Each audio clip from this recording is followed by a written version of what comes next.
오늘 우리에게 주실 하나님 말씀은 신약성경 디모데후서 4장 9절에서 18절 말씀이 되겠습니다. 페이지로는 346페이지가 되겠습니다.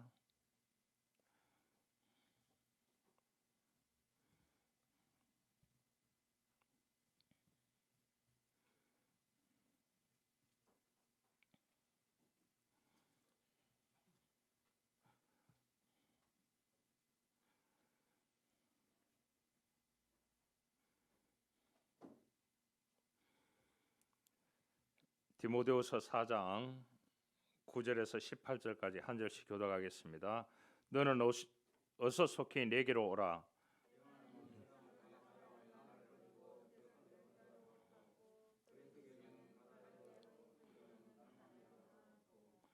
누가만 나와 함께 있느니라. 내가 올 때에 마가를 데리고 오라. 그가 나의 일에 유익하니라. 내가 올 때에 내가 드로아 가보의 집에 둔 겉옷을 가지고 오고 또 최근 특별히 가죽 종이에 쓴 것을 가져오라.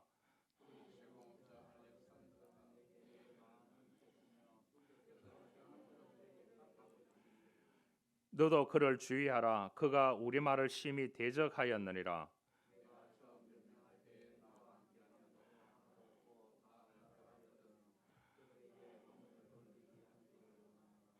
주께서 내 곁에 서서 나에게 힘을 주시면 나로 말미암아 선포된 말씀이 온전히 전파되어 모든 이방인이 듣게 하려 하심이니 내가 사자 입에서 건짐을 받았느니라.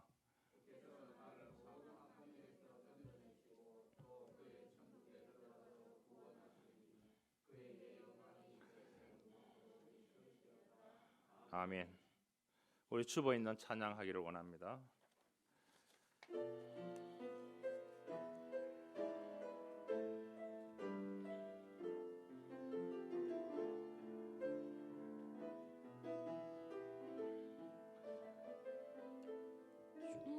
주님이 홀로 가신 그 길 나도 따라가오.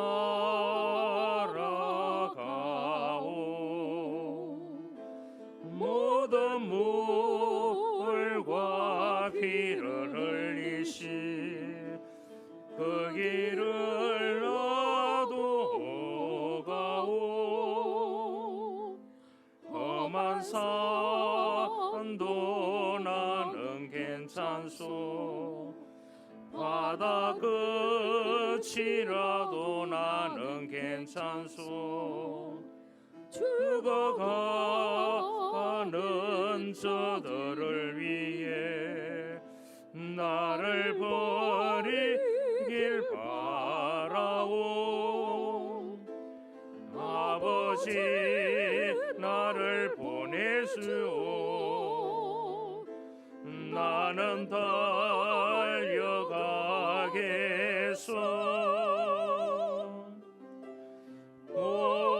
목숨도 아끼지 않겠소. 나를 보내주오. 주님이 홀로 가신 그 길 나도 따라가오. 모든 물과 피를 흘리신 그 길을 나도 가오. 험한 산도 나는 괜찮소. 바다 끝이라도 나는 괜찮소. 죽어가는 저들을 위해 나를 버리길 바라오. 세상이 나를 미워해도 나는 사랑하겠소.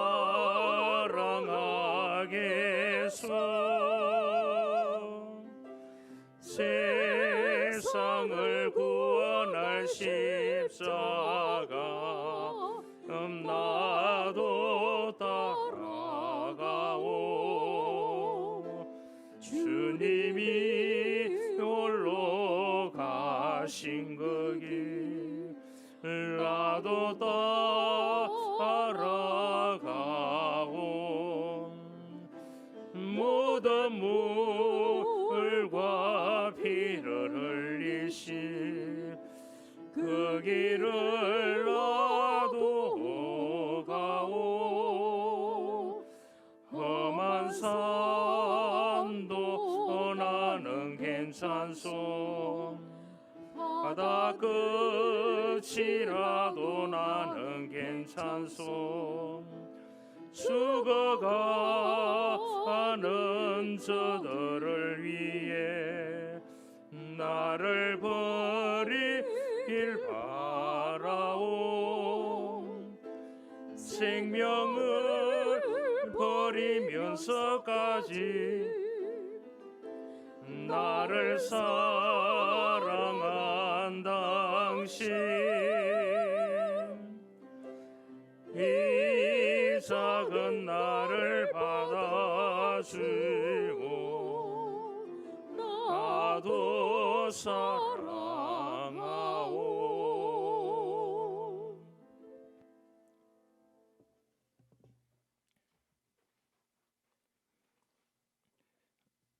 우리가 어릴 때 봤던 책들 가운데 이솝 우화라는 이야기들이 엮여져 있는 책이 있습니다. 이 이솝이라고 하는 사람은 어렸을 때에 그 주인에게서 목욕탕에 사람이 많이 오는지 보고 오라는 지시를 받고 목욕탕으로 갔대요. 이 목욕탕에 간 이솝은 문 앞에 큰 돌이 땅에 박혀 있는 것을 보았습니다. 그래서 유심히 보는 겁니다. 목욕탕에 드나드는 사람들이 이 돌을 어떻게 치우는지. 그런데 목욕탕에 드나드는 사람들이 돌에 대고 욕을 하고 퍼붓더라는 겁니다. 그러나 누구 하나도 그 돌을 치우는 사람은 없더래요. 그래서 이솝은 누가 그 돌을 치우는가를 지켜보고 있었습니다.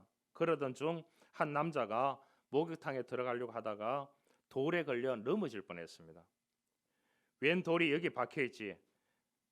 그 사나이는 단숨에 돌을 뽑아내었습니다. 그리고 손을 털고 옷에 먼지를 털고 목욕탕으로 들어갔습니다. 이솝은 사람의 수를 헤아려 보지도 않고 곧장 집으로 달려갔습니다. 달려가서 주인에게 그런 말을 했다고 합니다. 주인님, 목욕탕에 오는 사람은 한 명밖에 없습니다. 그 얘기를 했대요. 여러분, 역사는 한 사람에 의해서 변화됩니다. 축구 본다고 고생하셨죠? 여러분, 축구 선수가 25명으로 구성이 되어 있습니다.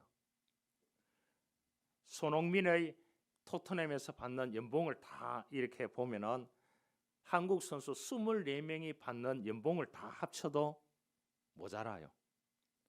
그러면 25명 연봉을 전체 합쳐도 포르투갈의 호나우두 연봉에는 반도 못 미칩니다.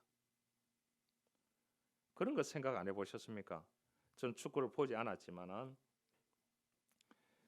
역사는 한 사람에 의해서 움직여질 수가 있습니다. 존 맥스웰 목사님은 위대한 역량이라는 책에서 마음을 움직이고 사람을 끌어당기는 힘이 있는 것은 위대한 영향력을 가졌는 사람이라고 그렇게 이야기를 했습니다. 그러면 여러분들에게 여쭤보겠습니다. 여러분들에게 위대한 영향력을 주는 사람은 누구라고 생각하십니까?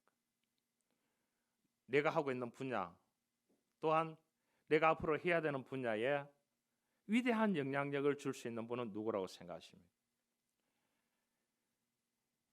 사람도 중요하지만은 나에게 위대한 영향력을 줄 수 있는 분은 구주 예수 그리스도입니다.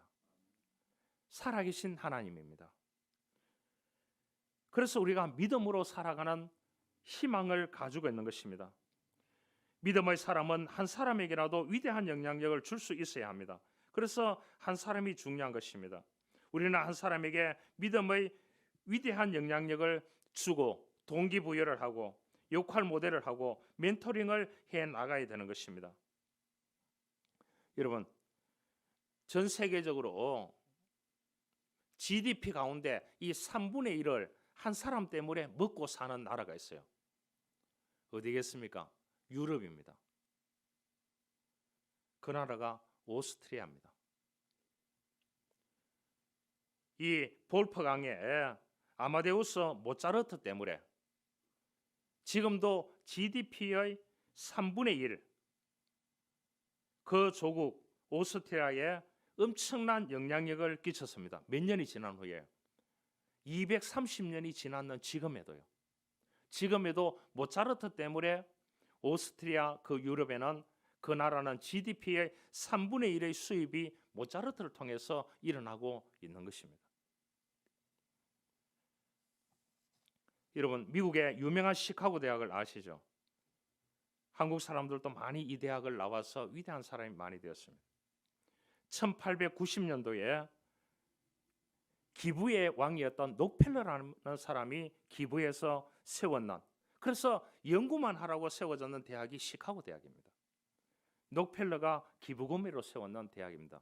1890년도에. 그래서 시카고 대학을 통해서 배출된 노벨 수상자가 지금 89명이나 나왔습니다. 제가 말씀드리고 싶은 것은 의식 있는 한 사람이 세운 대학을 통하여 인류 역사가 얼마나 아름답게 되어났냐를 말해주고 있습니다. 오늘 말씀의 주제가 아름다운 한 사람입니다. 우리는 복음을 들고 있는 사람들입니다. 구주 예수 그리스도를 구주로 믿고 살아가는 믿음의 사람들입니다. 그래서 내 한 사람이 중요한 것입니다. 하나님은 한 사람을 찾습니다. 그 한 사람을 통해서 요소요소마다 영향력을 끼쳐가지고 복음으로 건져 올리기를 원하는 하나님의 놀라운 뜻이 우리 한 사람 한 사람에게 있는 것입니다. 내가 왜 곳곳에 호흡을 치고 살아가는지, 내가 왜 생명을 부여하고 살아가는지, 왜 내가 가정을 보내주시고 교회에 보내주시고 여러분의 삶의 자리에 이런저런 일을 주셨는지, 여러분 그러한 일을 통해서 내 생명 가운데서 수많은 사람들을 복음으로 건져 올리기 위해서 우리를 있게 했다는 것을 기억해야 됩니다. 여러분, 내 혼자 잘 먹고 잘 살겠다, 이런 거는 버려야 되는 것입니다. 우리나라에서 가장 복음화율이 높은 섬이 있습니다. 90%, 그 섬의 90%가 예수를 믿습니다. 전라남도 신안군 정도입니다. 그 섬에는 담배를 팔지 않습니다. 그 전에 술도 팔지 않았습니다. 지금은 조금 바뀌었을 수도 있습니다. 그 섬의 복음화율은 90%라 합니다. 그 복음의 씨앗은 문중경이라는 전도사님에 의해서 뿌려졌습니다. 일제 감정기에 이 문중경 전도사님은 쪽배를 타고 섬을 달리면서 전도를 하면서 100여 개의 교회를 세웠습니다. 여러분, 공산당에 의해서 순교하기까지 온전한 삶을 들여서 복음을 전했습니다. 그로 말미암아서 신안군 일대의 섬이 복음화가 90% 되어가 있다는 거죠. 미국의 7번째 대통령이었던 앤드류 잭슨이라는 사람이 있습니다. 이분이 이런 말을 했습니다. 용기 있는 한 사람이 다수의 힘을 갖는다. 용기 있는 사람은, 믿음을 가진 사람은, 그 사람은 하나님의 손에 붙들리는 사람은 그 사람을 통해서 역사하심을 이루어 간다고 하는 사실을 우리는 알아야 되는 것입니다. 제가 아침마다 이 나인 올드 리버라고 하는 기도문을 좋아해서 아침마다 외우곤 그렇게 합니다. 하나님이여, 고칠 수 있는 것에 대해서는 고칠 수 있는 용기를 주시고, 고칠 수 없는 것에 대해서는 그것을 받아들일 수 있는 용기를 주시고, 그리하여 고칠 수 있는 것과 고칠 수 없는 것을 식별할 수 있는 지혜를 주십시오. 여러분, 고칠 수 없는 것이 있다는 것을 알아야 합니다. 내 마음대로 절대로 지체할 수 없고 고칠 수 없고 변형되지도 못하고 연기하지도 못하는 것이 있어요. 그것이 무엇입니까? 시간입니다. 시간은 내 마음대로 못하는 12월이 됐습니다. 여러분, 120살 하죠. 그럼 한 달을 10년이라고 생각하고 살아야 되는 겁니다. 할렐루야. 그럼 얼마나 그 시간이 귀중할 거예요. 여러분, 시간이 돈이 아닙니다. 시간은 생명입니다. 시간이 되면은 생명이 끝나봅니다. 그래서 여러분들 어디 나와 동행 좀 해주십시오. 그렇게 하면은 여러분 이 초당 10,000원 정도는 받아야 됩니다. 왜냐? 시간이 가버리면 뭐라고요? 생명이 끝나버립니다. 맞아요, 안 맞아요? 생명이 끝나. 여러분, 시간은 돈이 아니에요. 시간은 생명입니다. 시간이 감을 통해 가지고 그 사람의 코끝에 호흡이 사라지게 되는 것입니다. 여러분, 시작이 중요한가, 끝이 중요한가, 과정이 중요한가? 여러분, 다 중요합니다. 여러분, 일이 힘듭니까? 사람이 힘듭니까? 다 힘듭니다. 또 일이 재밌습니까? 사람이 재밌습니까? 다 재밌습니다. 할렐루야. 믿음의 삶은 그래야 됩니다. 여러분, 그런데 성경은 끝을 굉장히 중요하게 얘기합니다. 그렇기 때문에 12월입니다. 유종의 미를 거두어야 됩니다. 역사가 변하는 것은 수많은 군중에 의해서가 아니고 그 속에 영향력을 나타내는 한 사람이 있기 때문에 그 역사가 바뀌게 되는 겁니다. 그 보내주는 사람이 누구냐? 하나님이라는 거예요. 그래서 한 사람의 지도자가 잘못 결정함을 통해서 그 나라가 휘청해 버립니다. 여러분, 오스만 제국이 식민지 지배를 받고 이렇게 했기 때문에 어떻게 했느냐? 거기는 절대로 줄을 서지 않겠다. 이렇게 해가 독일의 줄을 섰기 때문에 오늘날 터키가 저래 됐습니다. 터키가 세계 강국이 될 수 있는 관광지를 가지고 있는 나라입니다. 영국에 줄 서는 걸 거부했습니다. 누가 선택했느냐? 한 지도자 때문에 그래 됐습니다. 여러분, 한 사람 세종대왕이 조선의 미래를 만들었습니다. 한 사람 이순신이 풍정등화 같은 조국을 건져냈습니다. 여러분, 선조가 명나라에 만명 갈 때에 대신들이 그만큼 붙잡았습니다. 왜냐? 그 사람은 자기 인생에 대해서 트라우마를 가지고 있습니다. 그 사람은 후궁의 아들로 태어나서 왕이 된 사람. 유일한 조선의 왕이 누구냐? 후궁으로 태어나서 후궁의 아들로 태어나서 왕이 된 사람은 유일한 선조였습니다. 그러기에 그 트라우마를 극복하기 위해서 왕권을 잡았기 때문에 그 왕권을 절대로 놓지 않기 위해서 목숨만은 살아야 되겠다는 이 트라우마를 안고 있는 사람 가운데 한 사람이 선조였습니다. 그런데 대신들이 막았습니다. 한 사람이 지도자로 인해서 나라의 흥망성쇠가 갈려져 있습니다. 나폴레옹 보십시오. 전 세계에서 가장 많이 죽인 사람이 나폴레옹하고 스탈린입니다. 무솔리니, 폴포터, 수많은 사람의 생명을 앗아간 잔혹한 지도자들도 있었습니다. 그래서 오늘 성경은 유종의 미가 뭔지 12월이 되었습니다. 2000년 전에 당시 모든 기독교계를 주름잡았던 사도 바울, 그 사도 바울 주변에 있던 사도 바울이 주연이라고 하면은 그 조연들이 있었기 때문에 이 주연이 빛나는 겁니다. 복음이 빛나서 극동지역에 오늘 우리에게까지 복음이 왔습니다. 바울은 늘 그렇게 고백했습니다. 내가 살아도 주를 위해 살고 죽어도 주를 위해 죽나니 그러므로 사나 죽으나 주의 것이로다. 그렇게 얘기했습니다. 나는 죽고 예수가 살아있고 내 속에 살아계신 주를 위하여 산다오. 이것이 바울의 고백이었습니다. 여러분, 이러한 감정을 가지고 살았습니다. 그러니까 바울이 얼마나 이 동역자들과 만남과 헤어짐, 도움을 준 사람들, 해치는 사람들 얼마나 많이 이 관계를 하면서 살았겠습니까? 오늘 본문에 나오는 사람들이 많이 있습니다. 그 중에 대표적인 사람을 얘기하려고 합니다. 첫 번째, 이 데마와 같은 사람입니다. 데마. 9절 10절에 보면은 그랬습니다. 데마는 이 세상을 사랑하여 나를 버리고 데살로니에 갔고 그레스게는 갈라디아로, 디도는 달마디아로 갔고 그렇게 얘기했습니다. 여기에 데마, 그레스고, 디도 이런 사람들이 있습니다.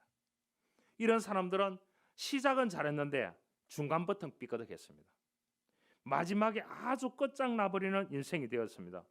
여러분, 데마는 세상을 사랑하여 바울을 버리고 데살로니가로 가고 그레스고는 갈라디아로 가고 디도는 달마디아로 갔습니다.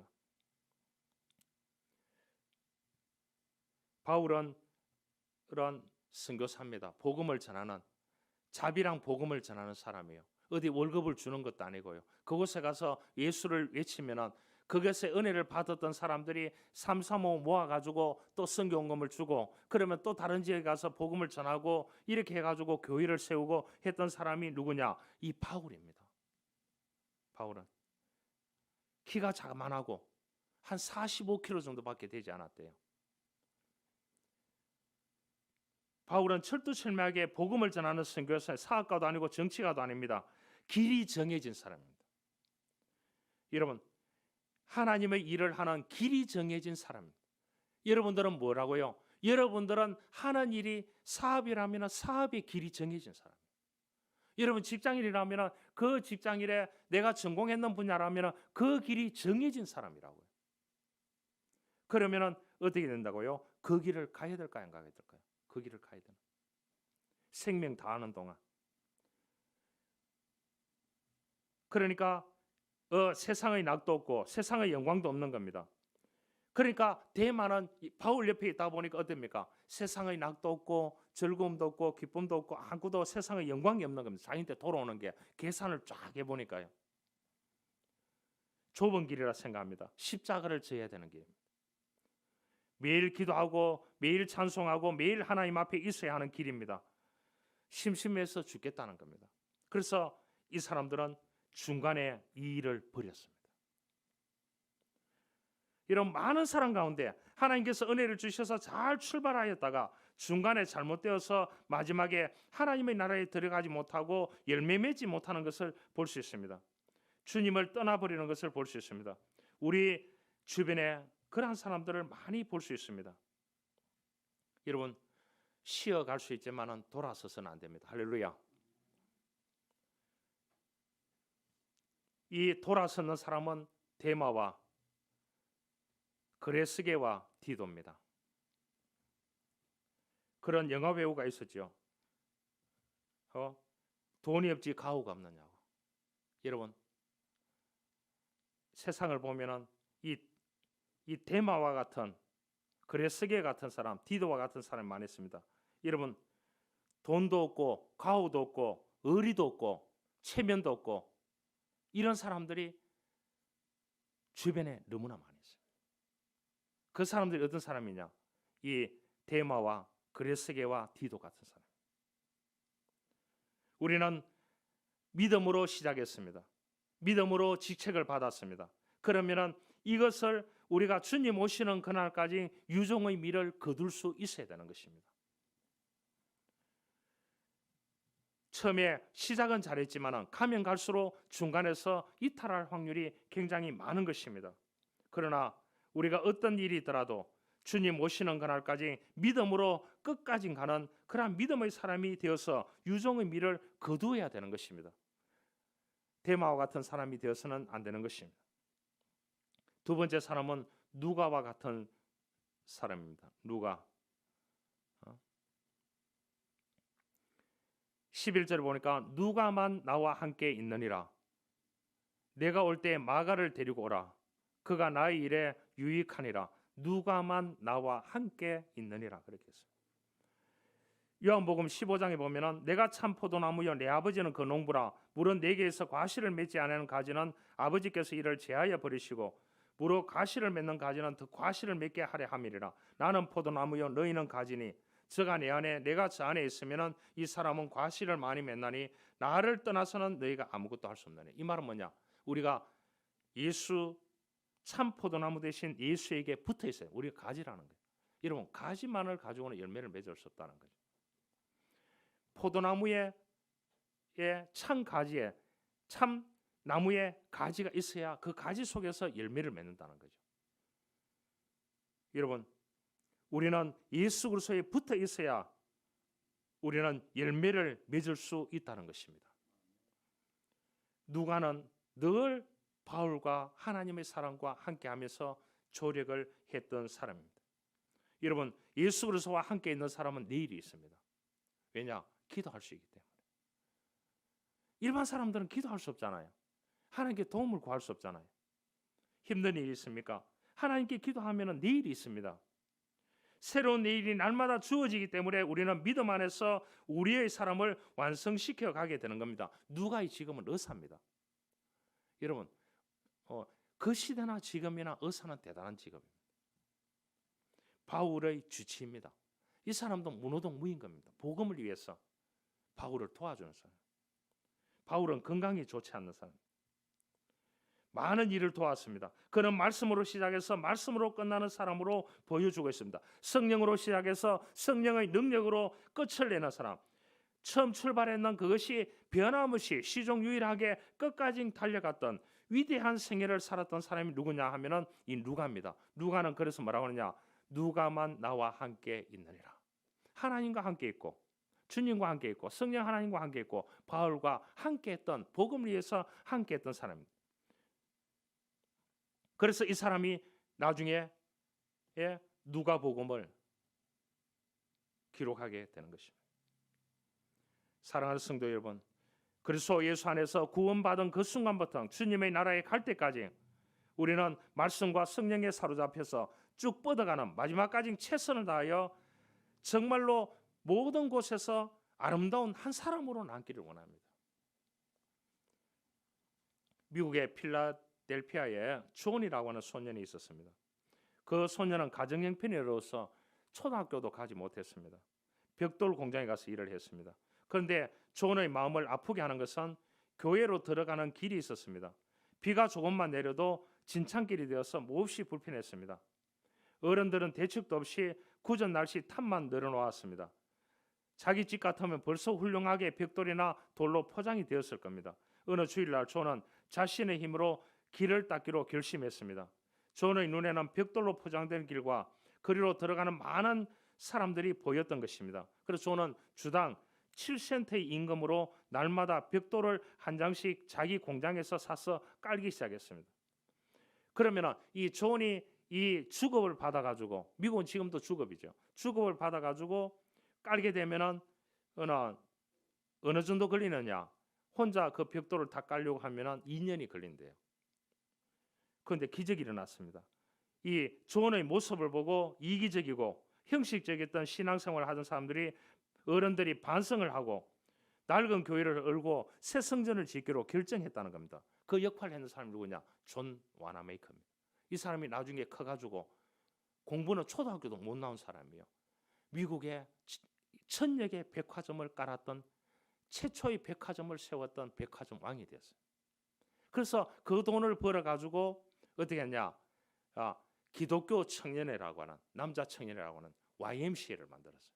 그래서 각 주마다 YMCA 회관을 다 만들었어요.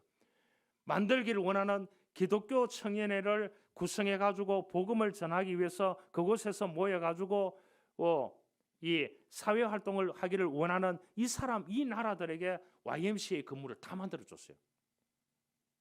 1920년도에 일제강점기 속에서 종로에다가 존 와나메이커, 거기에다가 종로에다가 YMCA.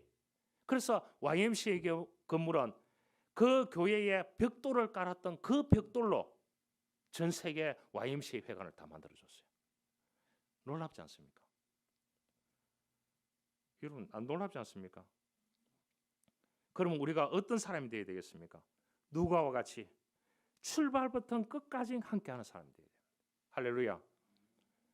그런 사람은 하나님이 원하고 있습니다. 우리가 복음을 위해서 헌신했다고 하면은 처음에서 끝까지 주님 오시는 그날까지 시종유일하게 변함없이 우리가 지켜가고 하나님의 교회를 세워가는 것이 필요하다고 하는 사실을 우리는 기억해야 됩니다. 그 다음에 마가와 같은 사람이 있습니다.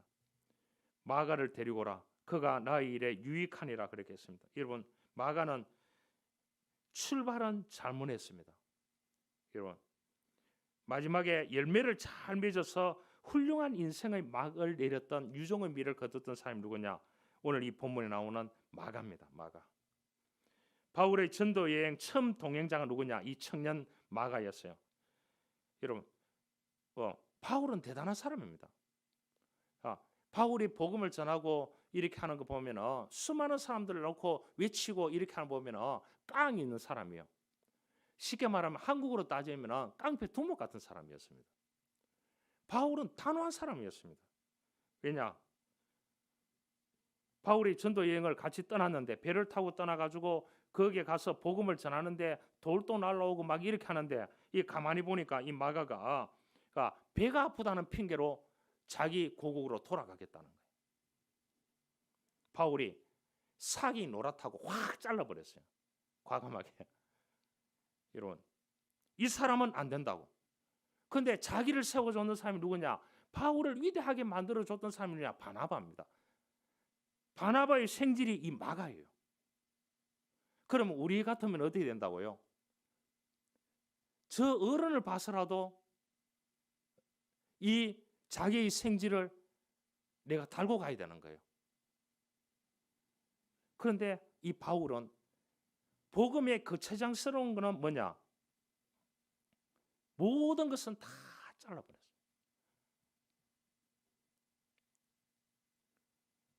여러분, 세월이 흘렀습니다. 노년이 되었습니다. 바울이 생각합니다. 그런데 이 마가가 어느 지역에서 선교사로 일을 하고 있다는 거예요. 복음을 전하면서 하는데 성과를 엄청나게 내고 있다는 거예요.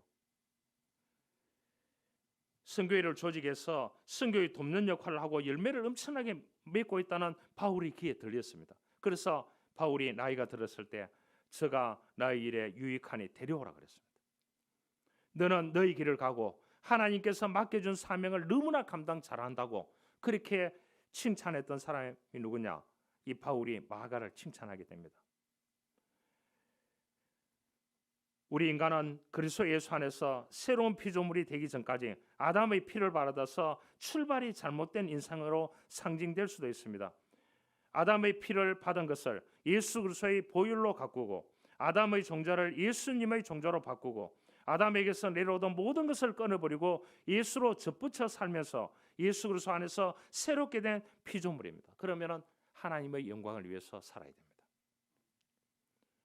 살게 되면 하나님께서 이런저런 것을 통해서 우리에게 하나님께서 사람을 붙여주시고 또한 주연을 하든지 조연을 하든지 하나님의 영광을 위해서 하는 일들은 하나님께서 열매를 맺고 하나님의 나라에 가면 우리에게 상급을 주실 줄 믿습니다.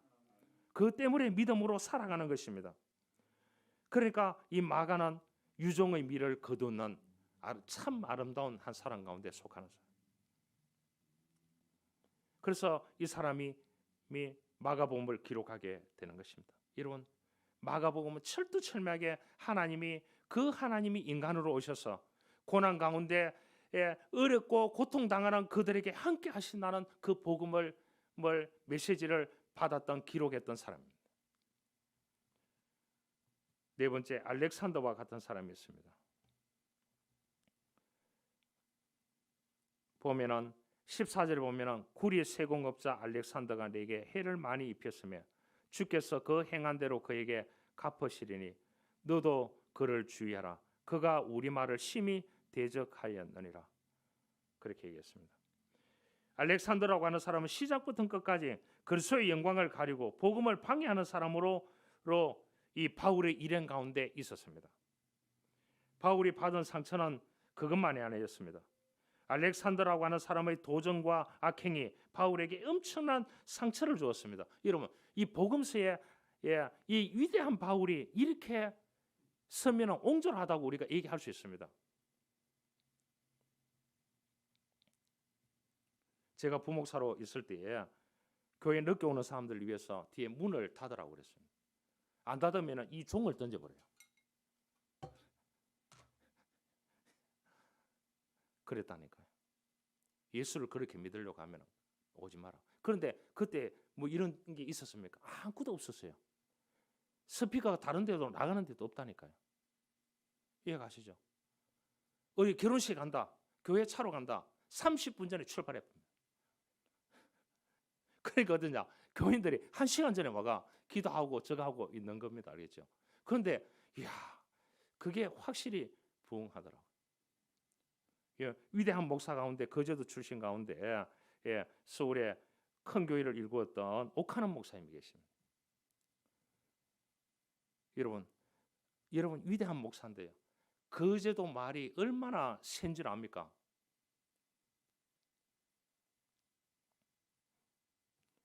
그 목사님한테 욕 하나 더 먹은 사람이 한 사람도 없대요. 그 요거트 먹는 사람들이 그 목사님 무덤에 그게 몇 주년이 되면 거기 다 온대요. 사랑받았던 사람들은 아무도 안 온대요. 여러분, 사람이 좋은 거 하고 바르게 하고 복음을 위해서 생명을 거는 거하고는 완전히 다른 것입니다. 바울이 옹졸하다고 얘기할 수 있습니다. 구리의 세공업자 알렉산더가 내게 해를 많이 입혔다. 이 말을 하기가 쉽지 않습니다. 알겠죠? 위대한 지도자잖아요. 복음을 위해서 바울이요. 쉽게 말하면 너희들도 조심하라. 꼴도 보지 마라. 이렇게 얘기했습니다. 그러면 어때요? 주변에 있는 사람들이 너무 불편한 거예요. 안 그렇습니까? 그런데 바울이 이 알렉산더를 제명했습니다. 그러니까 주변에 있는 사람들이 긴장할 수밖에 없는 겁니다. 알겠죠? 엄청나게 긴장하게 되는 거죠. 이 바울이 받았는 상처는 뭐냐? 상처라는 말은 산산조각이 나다, 깨뜨리다 이란 뜻입니다. 그래서 우리가 이 바울의 서신들을 쭉 보면은 바울이 복음을 위해서 살았지 사람을 위해서 살지 않았습니다. 긁어치는 사람은 가는 길에 긁어치는 사람은 자기 친척이든지 누구든지 필요 없었습니다. 전부 다 정리했습니다. 그래서 후원자가 없을 때는 어떠냐? 자기가 천막 제조 기술을 배워가지고요. 브르시게월라와 아굴라와 함께 거기서 천막 치는 이 업을 해가지고 거기서 남는 돈을 가지고 거기에서 이제 교회를 세워가지고 거기에서 같이 예배드리고 하다가 또 다른 곳에 가게 되는 것입니다.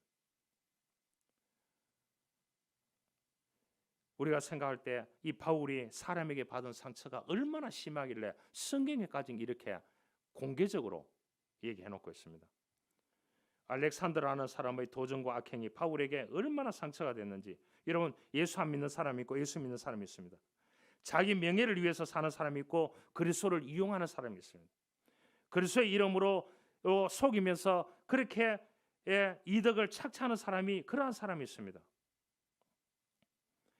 인생은 좋은 열매 맺고 좋은 열매를 거두어야 합니다. 심는 대로 거둔다는 말씀이 있습니다. 그렇기 때문에 우리는 영적으로 하나님 앞에 좋은 씨를 심어서 좋은 열매를 거두어야 되는 것입니다.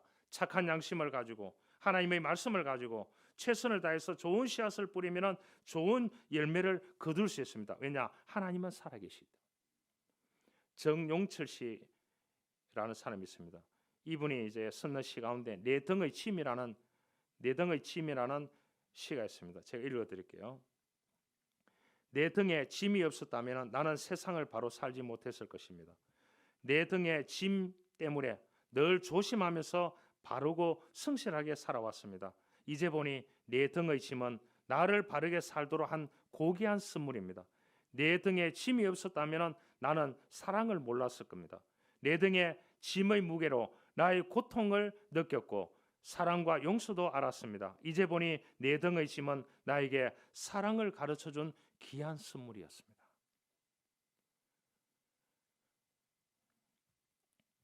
내 등에 있는 짐은 언제나 가장 크게 보입니다. 무겁게 느껴집니다. 그러나 돌이켜보면 그 등의 짐 때문에 우리의 인격과 믿음을 연단시켜 주시고 앞으로 달려가게 하는 힘의 동력이 되었다는 것을 깨닫게 됩니다. 영국의 그리스도인들에게 정말로 핍박을 가했던 여자가 있습니다. 그 사람이 누구냐 하면 피의 여왕 메리라고 하는 여왕이었습니다. 그녀가 그리스도인들을 비참하게 죽이고 엄청나게 많은 사람들을 죽였던 사람 가운데 한 사람이 영국의 여자 메리 여왕이었습니다. 그녀가 그런 말을 했습니다. 그 당시에 종교 개혁자였던 존 낙스라는 목사님이 있었습니다. 스코틀랜드에 존 낙스만은 두려워했다고 합니다. 이 메리 여왕이 무슨 말을 했냐 하면 존 낙스의 기도는 100만 명의 군대보다 더 두렵다, 그 얘기를 했다고 합니다. 이것이 그녀의 외침이었습니다. 믿음의 사람은 나라를 대적하고 왕들까지도 두려움에 사로잡히게 만들었던 것입니다. 우리는 믿음의 사람이 되어져야 됩니다. 바울처럼, 오늘 누가처럼, 마가처럼 그렇게 되어야 됩니다. 데마처럼, 그레스게처럼, 디도처럼, 알렉산더처럼 이렇게 해를 입히고 악행을 저지르는 그런 사람이 되어서는 안 되는 것입니다. 한 가지 이야기를 하고 말씀을 마치겠습니다. 1800년대에 한국에 선교사로 왔는 존 게디 선교사의 이야기를 제가 읽어드리겠습니다. 편지를 읽어드리겠습니다. 사랑하는 아버지, 어머님, 자기 조국의 엄마, 아버지에게 보내는 편지입니다. 1800년대에 이곳 조선의 땅에 오기 전에 집들에 심었던 꽃들이 활짝 피어났다는 소식을 들었을 때 하루 종일 집 생각만 했습니다. 욕심쟁이 수지가 그 씨앗을 받아 동네 사람들에게 나누어 주었더니 너무나 대견스럽군요. 아마 내년 봄이 되면 온통 우리 동네는 내가 심은 노란 꽃으로 덮여 있겠죠. 수지는 자기 동생을 말합니다. 아버지, 어머님, 이곳 조선의 땅은 참으로 아름다운 곳입니다. 모두 하나님을 닮은 사람들 같습니다. 선한 마음과 복음에 대한 열정으로 보아 아마 몇 십 년이 지나면은 이곳은 예수님의 사랑이 넘쳐나는 곳이 될 것 같습니다. 저는 복음을 듣기 위해서 20km를 맨발로 걸어오는 어린 아이들을 보았을 때 그들 안에 있는 하나님의 사랑 때문에 오히려 위로를 받습니다. 그러나 한편에서는 탄압이 점점 심해지고 있습니다. 그저께는 예수님을 영접한 지 일주일도 안 되어서 서너 명이 끌려가서 순교했습니다. 토마스 선교사와 제임스 선교사도 순교했습니다. 선교 본부에서 철수하라는 지시가 있었지만 대부분의 선교사들은 그들이 전도한 조선인들이 아직도 숨어서 예배를 같이 드리고 있습니다. 그들은 모두 순교를 작정한 모양입니다. 오늘 밤은 유난히도 고향으로 돌아가고 싶습니다. 외국인을 죽이고 기독교를 정오하고 또 있습니다. 어머님의 얼굴이, 아버님의 얼굴이 자꾸 제 눈에 어린거립니다. 아버지, 어머님, 어쩌면 이 편지가 마지막일 수도 있습니다. 제가 이곳에 오기 전 뒷뜰에 심었던 하나를 씨앗으로 이제 내년이면 온 동네가 꽃으로 가득하겠지요. 그리고 또 다른 씨앗을 만들어내겠지요. 저는 이곳에서 작은 씨앗이 되기를 결심했습니다. 제가 씨앗이 되어서 이 땅에 묻히게 되었을 때 아마 하나님의 시간이 되면 조선의 땅에는 많은 꽃들이 피고 그들도 여러 나라에서 씨앗이 되게 될 것입니다. 저는 이 땅에 저의 심장을 묻겠습니다. 바로 이것은 조선을 향한 저의 열정이 아니라 조선을 향한 하나님의 사랑이라는 것을 알게 되었습니다.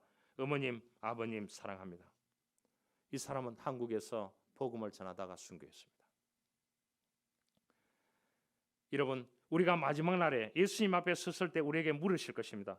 그 어렵던 그때에 내가 그 한 사람을 찾을 때 너는 무엇을 하고 있었느냐고. 여러분 대답을 준비하셨습니까? 여러분 대답은 무엇입니까? 이 시간 가슴을 두들리면서 다짐해 봅시다. 그 한 사람이 내가 됩시다. 교회에서, 가정에서, 일터에서, 세상에서 인생은 한 번 왔다 갑니다. 영웅혹을 또 갑니다. 빈부귀천, 유무식에 관계없이 갑니다. 알지 못하는 사이에 늙습니다. 조금씩 인생이 바뀌는 게 인생입니다. 하나님은 아름다운 하나님의 한 사람으로 우리가 아름다운 한 사람으로 살기를 원합니다. 그래서 그 한 사람을 통해서 아름다운 열매 맺는 인생이 되기를 원하고 있습니다. 오늘 본문에 알렉산더 같은 사람, 데마 같은 사람이 되어서는 안 됩니다. 악덕을 저지르고 배신하고 의리도 없고 시작했다가 끝을 제대로 맺지 못하는 그러한 사람이 되어서는 안 되는 것입니다. 바울처럼, 마가처럼, 누가처럼 이렇게 좋은 한 사람, 아름다운 한 사람, 충성된 한 사람, 일꾼된 한 사람으로서 많은 사람들에게 위대한 영향력을 줄 수 있는 저와 여러분들이 될 수 있기를 주님으로 축원합니다.